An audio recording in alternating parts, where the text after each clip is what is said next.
Hello, everyone. Welcome to another great episode of Royal Black and Elite. I'm Lady Trinette Wilson, your lecturer and social historian. And today I was very excited to talk about this because a lot of times we have people within the elite Black actresses, business owners, different things who were not from America or let me say, did not live in America when they reached the height of their fame. And today's story is one such example. Now, everybody knows who Halle Berry is, but Dorothy Dandridge actually played Carmen in 1954. And this was the first time that the United States and audiences really saw a beautiful African American woman. But over in Paris, another lady was making some noise as well. And she became very famous for playing in a movie called Black Orpheus. And that one premiered in 1959. So thank you all for joining me, y'all. We're going to get to know a young woman that most of us have never heard her name before, but I think you're going to find her so interesting. Her name was Marpessa Dawn Minor. She was born on January the 3rd, 1934 in Pittsburgh. Now, they're saying that she was mixed race, African American and Filipino, but not much is known about her childhood or parents. But throughout her career, as she got older, she did talk about in her faith, she was raised with faith in her home. She was raised with faith, hard work, and education. And even as a kid, she loved the art. She loved to dance and she loved to sing. And she was already performing by the time she reached her teens. But it was some, barriers there for her, and she really had the dream to leave and move to Europe. And in the 1950s, she bit the bullet and did. She moved, and she first lived in England, and then she moved to France. Paris was post-war, and so it was, music everywhere, and African Americans were really finding a place where their gifts were being accepted. So she was a cabaret dancer, and she was a singer. She had television roles, and even a model. And while she was pursuing her dream, her big break came. In 1958, she met a director named Marcel Camus, and he would also become her husband for a short period of time. But he had a vision to do this movie called Black Orpheus. And that was a retelling of the Greek myth story of Orpheus and Eurydice, and it was set in Rio de Janeiro during Carnival. So this is how he's giving it like a little twing to it.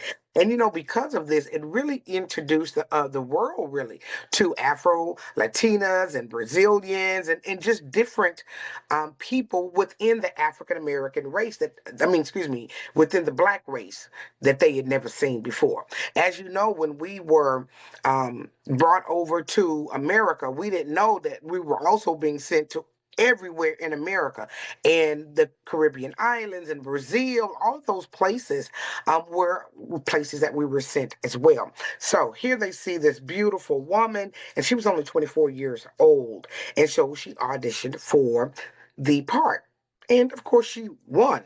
Now, this story was really fascinating to me because we see it over and over and again. I think a Beyonce played in a movie kind of similar to this, but she played in the movie was about this guy falling in love with this young woman, and he was already engaged.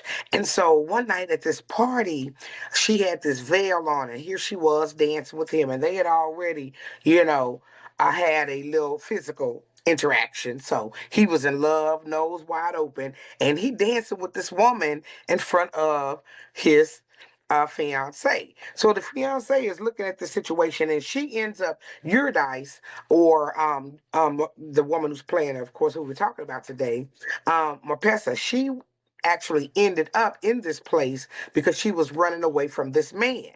Well, this man ends up being Death, and he's dressed in this skeleton. So this is who she's running away from, and but she playing with Death by dancing with this man in front of her fiance.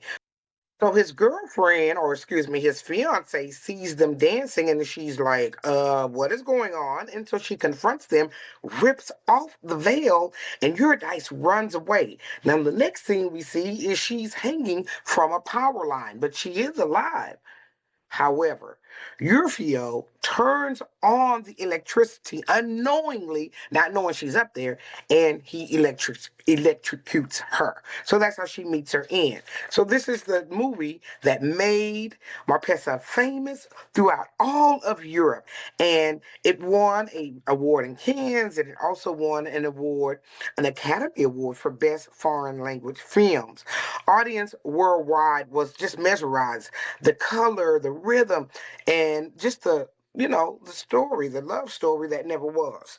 And I don't know how he called himself falling in love and is engaged with somebody. At least break it off with the girl before you start messing with this other girl. So after Marpessa divorced Marcel Campbell, who was the writer of and director of this movie, she married a man named George Eric Vander Elst, and they had 5 children, and they remained married until her death, which came in 2008 when she was in her 70s. So she lived a very full life. And, oddly enough, she and her co star in that movie, his name was Bruno Mello, and they passed away 40 days apart on the same exact day. So that was kind of, I guess a nod to each other. But after Black Orpheus, Marpessa continued acting and she appeared in European films. And so she did well with her life. She was always a very private person. So she never really reached the same international spotlight. She really turned her attention to her family and to her husband. But because of this movie, she really opened the door to the Afro-Brazilian music and culture. And so she gained a lot of international popularity. Sometimes when you do something right the first time, you don't have to keep doing it over and over again. So I wanted to tip my hat to Marpessa and introduce her to you. As we know, Royal Black and Elite history is all across this world. And I would love bringing people to you with all types of different backgrounds. Now, she passed away from heart disease and a heart attack. So that's how she passed.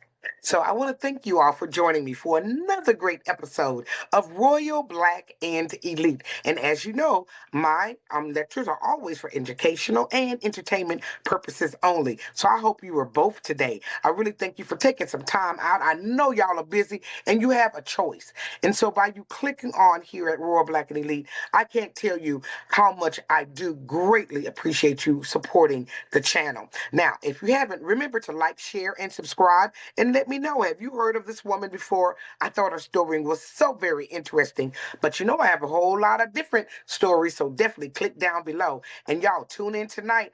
Hunter's Point is coming on tonight at 8 p.m. Central Standard Time. I'd love for you to join me. So have a great day, and I'll see you on another great episode of Royal Black and Elite.